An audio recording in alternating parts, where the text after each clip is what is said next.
Let's start here in the U.S. I was taking a look at some of the more notable holdings you had, and I was taking a look at Nvidia, taking a look at Meta, taking a look at Alphabet.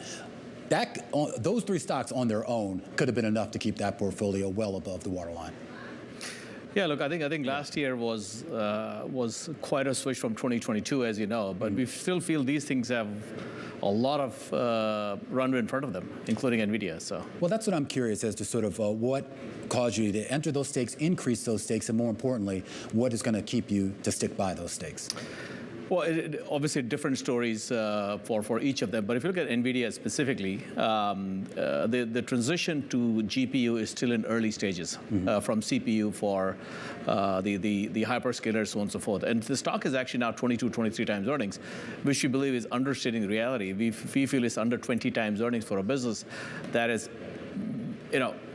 basically game-changing in a number of different ways. So that is by far the largest position. So I think there's a long runway of some of these. There'll be cyclicality and volatility in between. Well, that's what I want to talk about. Cyclicality aside, what do you actually look for when you're investing and when you're identifying these names? A blunt way to put it would be, how are you going to find the next Nvidia? Well, I can't predict the future. Like I wouldn't have predicted Adani will come along all of a sudden, right? Last January, we didn't know that we'll be entering. So a lot of this is opportunistic. And Nvidia has a long runway. Hopefully, we own for a long time. But what we look for is barriers to entry. Are these replaceable businesses or not? And then the question is the outlook improving. And if you look at today, the outlook is still getting better for companies like Nvidia. And there are a whole bunch of others. So we're generally pretty upbeat on tech, by the way. Yeah. Which is slightly different from, because we entered last year extremely underweight tech, and here we are very upbeat, particularly on the semiconductor side. So when you hear people, calling for diversification, talking about how this rally is going to broaden out and potentially leave tech behind, it sounds like you would take the other side of that. At the end of the day, earnings is what matters. And yeah, the markets may be narrow, sometimes broaden out. It doesn't really tell much about the longer-term outlook as such. So we feel we're perfectly happy owning a few of these names, and they're still delivering perfectly good numbers. Is there any worry about economic conditions working against some of those trades? It's one thing to say that we're sort of at this edge of some sort of transformation in the way we use computers and obviously the technology that's going into that here. But there also has to be money to support that expansion. Is that money there, whether it's coming from the consumer or the businesses? I think it's much more enterprise focused, and they just dollar shifting from one pocket to the other pocket. So we feel these companies are in better position than usual. And even a company like Meta, it's 17, 18 times earnings. The ad impression is still growing at north of 20%, right? User base still growing. For a business of that size and magnitude, it's still delivering that kind of growth. It's quite amazing. Does that not scare you? I mean, when you consider the size of these companies, the maturity of some of those companies, and the growth rates that investors seem to be pegging, at least based on the stock price. But for these companies, I don't disagree. But for these companies to sell at below market multiple and an absolute basis, you could get a lot less and pay a lot more in a whole bunch of other businesses. A lot of industries sell at 25 times earnings. You have to wonder, why are industries selling at those kind of valuations versus companies like Meta selling at 17, 18 times earnings? I want to broaden out a little bit, and I want to talk about India, because there was a great Bloomberg News article last month saying that if you look at the value of your India portfolio, it more than doubled in a little over a year. Talk to us about the outlook for 2024 when it comes to India specifically. So as you know, we've been reasonably bullish, and we continue very bullish. There's obviously shorter-term data points people are concerned about. We are not that concerned about elections. They'll come and go. But if you look at the underpinning of the infrastructure side, the government is spending more. There's a lot of privatization happening. And so the growth story in India has shifted away from what used to be the case. IT services, consumer staples, and even some of the banks. We do like some of the banks.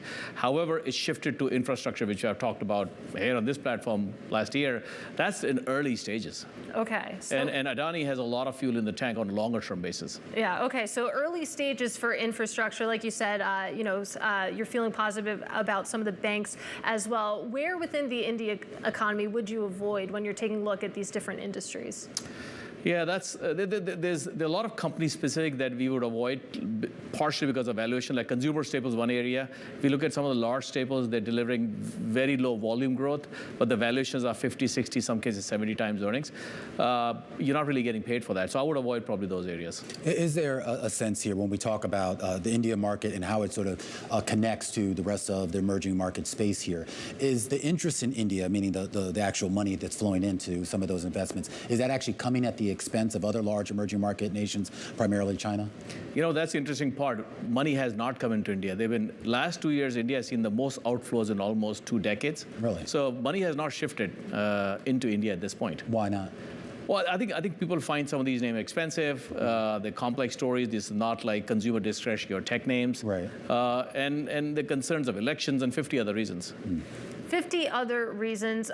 When it comes to EM broadly, though, I mean, we've had a lot of conversations about China. China was one of the big disappointments of 2023 when you think about the consensus heading into the year. And EM ex-China performed fairly well. When you're thinking about India and the Indian economy, I mean, do China's woes bleed into India at all? Or what is China's effect on the broader emerging market sphere? It's hard to answer because it could easily bleed into if there's a massive blow-up situation in China, right? But if you look at the drivers for China today, they are very different from what's happening in India. They may be similar to what happened in China maybe 20 years ago. So the Indian markets are at this point driven much more by local money, mutual fund inflows rather than foreign money. So in fact, that's why it's acting a lot more, in an uncorrelated manner.